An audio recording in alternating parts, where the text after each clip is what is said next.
Thank you. What we have documented recently is the use of unlawful tactics by the Nigerian military and also deliberate raising of villages and forcible transfer of civilian population. And we ascertain these facts by interviewing victims and witnesses and also by through the use of satellite imagery. And these incidents happened between the 3rd and the 4th of January 2020.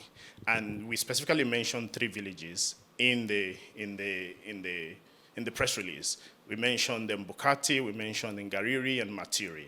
And we had witnesses and victims from these places describing consistently how the men of the Nigerian army moved into their villages and forced them into a large military truck and took them to IDP camps and arrested some of them who were then taken to Maimalari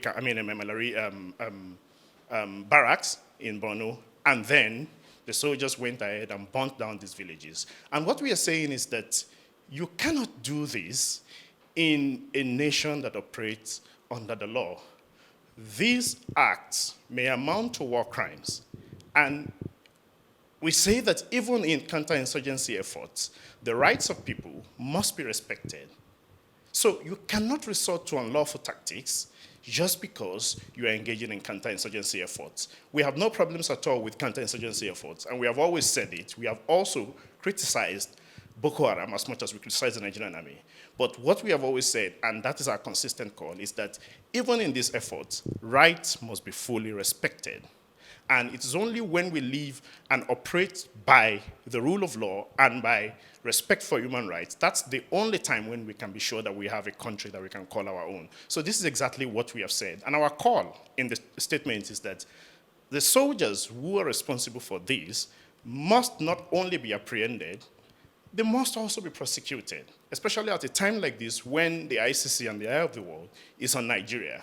So it is important for us to understand that we have to play by the rules. And the rule is that you cannot flagrantly violate international humanitarian law and international human rights law and expect that you will not be held accountable. So this is exactly what we have put out in that statement. And of course, there's no debate as to who was responsible. The army came out in a statement and said that men from Brigade 5 and 29 of the Nigerian army, and of course also the Special Battalion 2, are the men responsible for this. But the army claimed that they did that to save the civilians in these places. But the account that we have shows that this was not the case. These people were simply moved from their villages, which they claim had been saved. Military men go to these villages every time. And people there have not had a reason to fear that Boko Haram was going to attack them. So there was no military or justifiable ground for those attacks to have happened or for those forceful or forcible displacement to have happened. So what we are saying is that unless it is justified by military grounds, there is no need to forcibly transfer civilians and take them to IDP camps. It gives the impression that we simply just want to elongate the insurgency. So this is the call that we have made in the press statement. But you're also aware that you mentioned in the statement that there's been a surge in the Boko Haram attacks, and very much aware that the military is engaging in counterinsurgency operations. Don't you think that they have tips about operations or some infiltration in such villages? Well, it is a possibility, and of course we do not doubt that. But what we are saying is that even when you escalate your efforts against insurgency, you have to do it within the ambit of the law.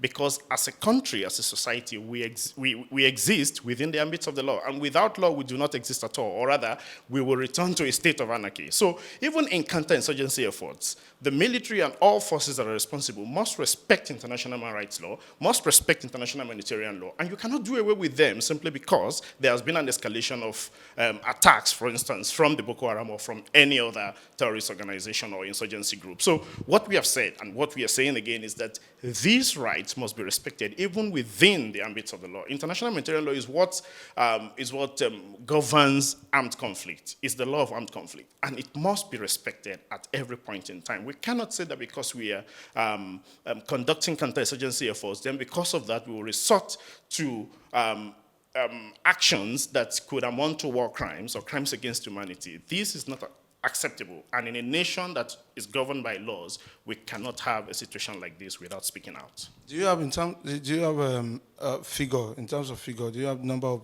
persons that may have been affected in this operations? From what the victims and witnesses described to us, more than 400 people were moved from these villages to the IDP camp between 3rd and 4th of January. And that's the number we have.